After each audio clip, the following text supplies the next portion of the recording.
Hello there guys and welcome back to 100% Chelsea for another episode of Chelsea Weekly. But getting into it, and the first thing to definitely talk about is this morning the fixtures for the upcoming Premier League season have been revealed and have been confirmed. And I just talk about them. So our first five are Burnley at home, that's what we're starting off with. Second game already is Spurs away, which in my opinion is actually quite good that we're facing them really early in the season because obviously they're playing at Wembley, which first thought when I saw the fixtures, I'm like, fuck's sake, not that early. But then I remembered that they're at Wembley, and considering they are at Wembley, it's actually quite good that we're playing them early because obviously they didn't do well at all at Wembley last year, and they will probably settle in to it a little bit over the course of the season. So by the end of the season, there probably won't be that big of a difference to them playing at Wembley and to them playing at White Hart Lane.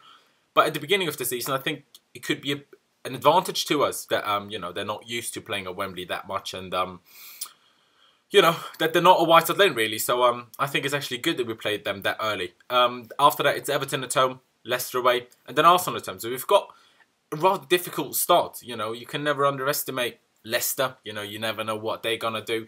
Everton is always a tricky game, obviously. More than likely, we're going to take Lukaku away from them. So that will take away some of their threat, I suppose. But still, not an easy game. And, generally our first 10 games aren't that easy, if I'm completely honest. Then in February, March, we actually have Man United and Manchester City back-to-back as away games. At the end of February and beginning of March. So that's definitely difficult. Not easy. And then we're finishing off the season with Liverpool at home. And the last game of the season will be Newcastle away, which has kind of been a bogey team when they were in the Premier League. Like, when was the last time we won at Newcastle? It's been ages. So hopefully we would have secured the title by then. A bit early to talk like that, but but definitely the first thing of transfer news, of transfer stories I have to talk about is the Diego Costa story. It came out, I think, the evening or a day after the last Chelsea Weekly. So that's why it wasn't included in the last one, obviously. But last week, while being away on international duty with Spain, Diego Costa told journalists that Antonio Conte told him via text message that he wasn't part of his plans anymore. And apparently, this text message has been leaked, and what apparently has been said in it, I will read out to you now. So apparently Conte said, "Hi Diego, hope you are well. Thanks for the good season we spent together. Good luck for the next year, but you're not in my plan." Apparently Diego Costa only replied with a simple okay. But yeah, me personally, I'm not happy with how Antonio Conte handled this situation. Like, he tries to come across as such a classy man, but it's like breaking up with your girlfriend. You don't do it via text message. It's just not what you do. Like, I don't get it. I really don't get why he had to be done that way. Couldn't he just have waited until Diego returns to Cobham, or give him at least a call, not a text message, just call him at least, and to talk things out. Diego Costa clearly wasn't happy. According to Diego's brother, there's plenty of offers to choose from. There have been reports, late last week after the whole story came out, that AC Milan were interested in signing him for around £40 million, which obviously compared to what apparently we've been offered by Chinese clubs in January would be a ridiculous loss of, how much money we'd make of him. But they weren't willing to meet his wage demands. So now that's apparently off the table. Let's see if Diego Costa's brother is right in saying that he's got a lot of offers. I don't know. But again, I'm not happy with how Antonio Conte handled it. Well, how the media and how it looks like Antonio Conte handled it. Obviously, there could be more to it that we don't know about, but from what I know, I'm not happy with how he handled it, being completely honest. And also, no matter if we sign Lukaku or not, I would have preferred to keep Diego Costa on because, he won us the league. He was the player that won his team the most points on his own. He won us 15 points with his goals. And, I think you can't underestimate that. People, yes, he's got this aggressive side to him, this kicking off side to him, but he's kept that under control quite well this season. He won us a lot of points. I love his passion, I love his anger, I love his aggression. So I would have much rather kept him. I highly doubt that happening now, but obviously we'll have to wait and see. And the next report is about Timur Bakayoko.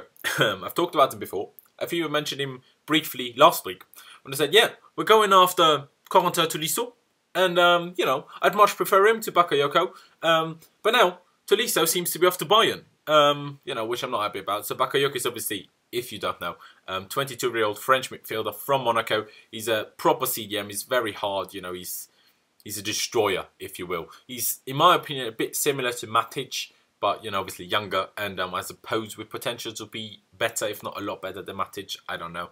But yeah, apparently, as I said, Tolisso is going to Bayern Munich. According to reports, Chelsea and Bayern have actually put in the same bid, and Lyon accepted both of them and left it up to the player to decide where he wants to go. I don't know, and I doubt that Bayern actually offered more wages than we did, because Bayern generally don't offer that big wages, if I'm, from what I know anyway, especially to young players. So, he must have just preferred Bayern Munich, although I don't really understand it, because, they've got a lot of options in that position, so I don't know. But, it seems like we're very close to actually finalising the deal with Bakayoko for a figure around £35 million, which, is a big fee for a 22-year-old that we don't really want, at least us fans, or at least me personally. But comparing it to what we've bid for other players and what other players would cost, it's not that much. I don't know. Obviously, once we do sign him, if we do sign him, I will support him all the way, as we do with any Chelsea player. But now I'm still saying not the biggest fan of signing him. Just a quick disclaimer, really. I know a lot of people are kind of panicking already why we're not signing anyone when City are signing people and stuff. Just my opinion and just what I think. I very much doubt that we're going to announce any signings before the Adidas deal runs out and the Nike deal starts, or Nike, whatever you want to call it, starts on the 1st of July. I just can't imagine us announcing any signings before we have a new sponsorship deal, starting. So if we haven't signed anyone, say, by the second week of July, let's panic. Before then, don't panic, because, as I said, in theory, we could have 5 deals agreed already and just waiting for 1st of July to announce them. Probably not the case, but, it could be. It could be. So, Timur Bakayoko, let me know your thoughts, what you think of him. And the next story, last week I was very happy about the whole Lukaku story. And now, our good friend Kalidou Koulibaly is back. What? Why is he back? Why him? He's soon to be 26-year-old. He's Senegalese, centre-back from Napoli, obviously. And over the last few days, there have been reports coming out that we're interested in him again. If you don't remember, last year we pretty much spent all summer trying to sign him. Didn't turn out so well. We couldn't get him because Napoli were being pricks, just like Everton were being pricks when we tried to sign John Stones the season before then. And we ended up getting David Luiz, which, turned out great, but was definitely, a last-ditch move for David Luiz, because we, put all our eggs into one basket by trying to sign Koulibaly. And now apparently we're up for him again. I don't know. He's a year older. They had a worse season than they did last year, I think. They finished 3rd behind Roma. Last year they finished 2nd, I'm pretty sure. And we're even talking about a figure of around £50 million. It might be 50 million euros, reports vary. Either way, it will be insane. Like, why are we offering that much money when we don't necessarily need a centre-back? We've got David Luiz, we've got Cesar Spilicueta, we've got Gary Cahill, although I kind of made fun of by Paul Pogba last night when France played England. And we've got Andres Christensen coming back. We've got Kurt Zouma. And unless he goes out, no, we don't need a centre-back. And also we've got Nathan Ake. So I don't get why we're talking about signing centre-backs for that much money when they're not really that good. I don't get it, if I'm completely honest. Staying with centre-backs, we're also apparently linked with, or interested in, Socrates Papastatopoulos. If you look him up and see how you spell his surname, then you won't blame me anymore for messing up pronouncing his surname. He's a 29-year-old Greek centre-back from Borussia Dortmund, and apparently interested in him. And apparently it only costs around 20 million euros. So that'd be a bargain.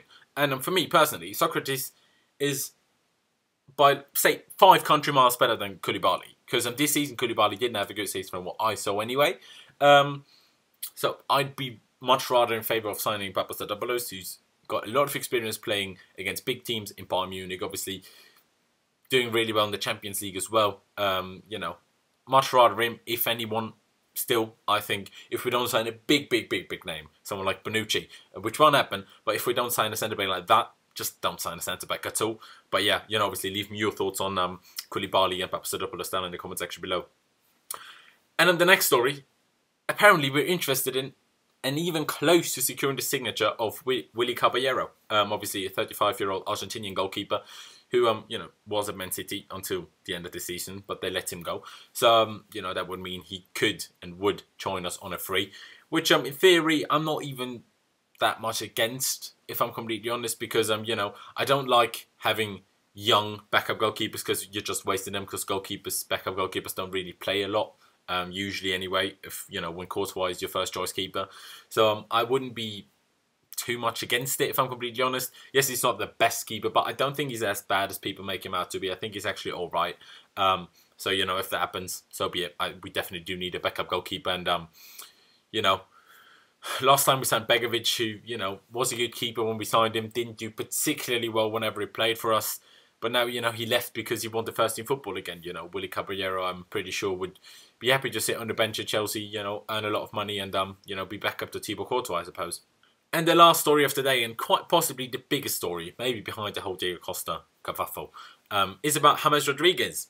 Again, also James Rodriguez. 25-year-old Colombian centre-attacking mid/winger from Real Madrid. And according to reports, we're the most interested in him again after already being linked to him just before the January transfer window or during the January transfer window.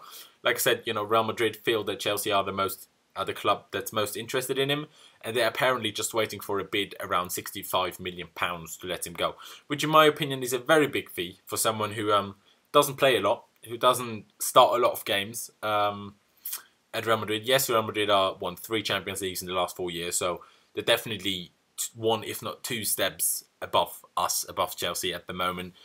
But still, he's a good player, don't get me wrong, and people, I think, slate him a little bit too much for the fee he went for, just because of that good World Cup he had in 2014.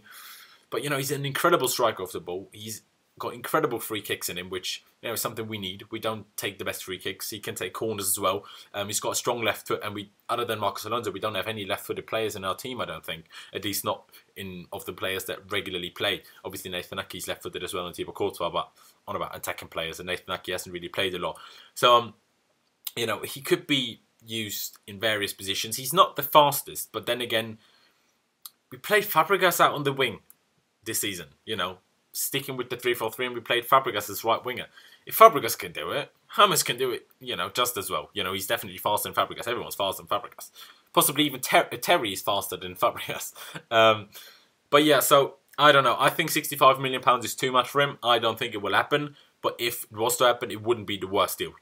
As I keep saying that, it's not my money. So at the end of the day, if Conte wants him, and Roman Abramovich and the club are willing to give him, the budget and the money to pay for him, and as I said, Conte wants him, why not? He's a good player. He's not world class, but he's, say world class or very good class. I don't know. Those are kind of all the stories that I've got for you today. Again, leave me all of your thoughts down in the comment section below on all of the mentioned stories. Obviously, our fixtures, what you think about the fixture list. Diego Costa, what's your opinion? How did Antonio Conte handle it? Can you see Diego Costa staying in any sort of way? I don't, me personally. Timur Bakayoko, are you happy with him now that Tolisso is more than likely joining Bayern Munich? 2 centre-backs, Koulibaly, Papastatopoulos, like I said, leave me your thoughts down in the comment section below. Willy Caballero, would you be happy if he was our second choice, our backup keeper? And James Rodriguez, probably the biggest story. What are your thoughts on him? What are your thoughts? What would be your thoughts if we signed him? But yeah, leave a like if you did enjoy the video. Subscribe if you haven't already. If you messaged, we do appreciate that. Thank you guys for watching. Up to Chelsea. And I'll see you next time.